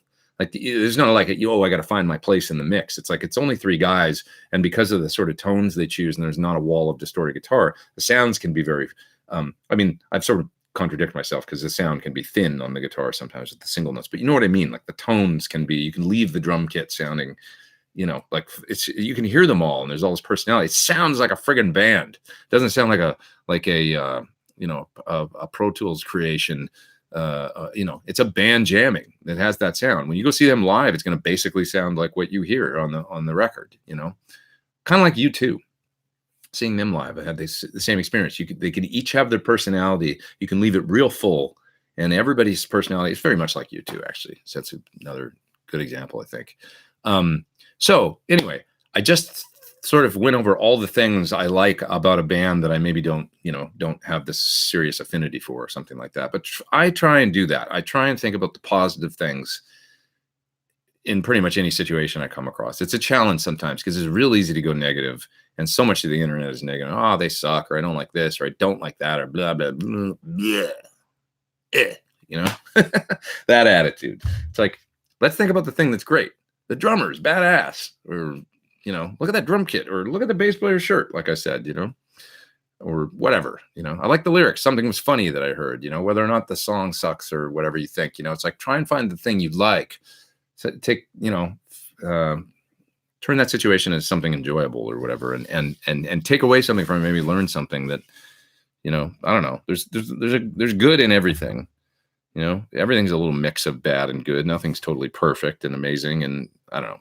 That's just how I approach it. Next time you see a band and they're bothering you, or you don't like it, or you hear a song, find something you like in it, and just try and focus on the positive. And with that, you guys, I'm going to go.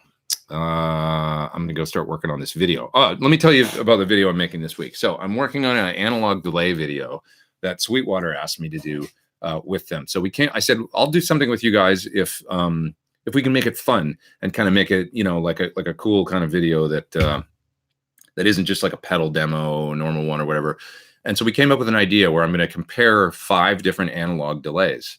And, I got to go through their catalog and pick out 5 different pedals and stuff. And I'm going to come up with some part or music. This is what I'm going to work on today, and play it through all these different analog delay pedals. And what we're going to do is do a giveaway. So haven't decided exactly how that's going to work yet, but within 3 or 4 days, I'll have that sorted out. And there's going to be a giveaway. So, and you guys win something. It's probably going to be 1 or 2 of the pedals. I'm not sure exactly what we're going to do, but, so we're going to give away something, and I'm going to be comparing a bunch of analog delays and listening to the different tones. I think it's going to be kind of fun. So that's in conjunction with Sweetwater that I'm doing that. And I thought it was a neat idea. And so we both got on board and are going to do it. Anyway, yeah, free stuff says, chat's going so fast. Sorry. Anyway, thanks, you guys. Have a great week, and Happy New Year. Next time I see you, it'll be 2019. Doesn't that sound weird? 2019. How the hell are we to that already? Oh, my God. Take care. Hope you had a great Christmas as well. Great holiday season. And we'll see you in the new year, folks. Over and out.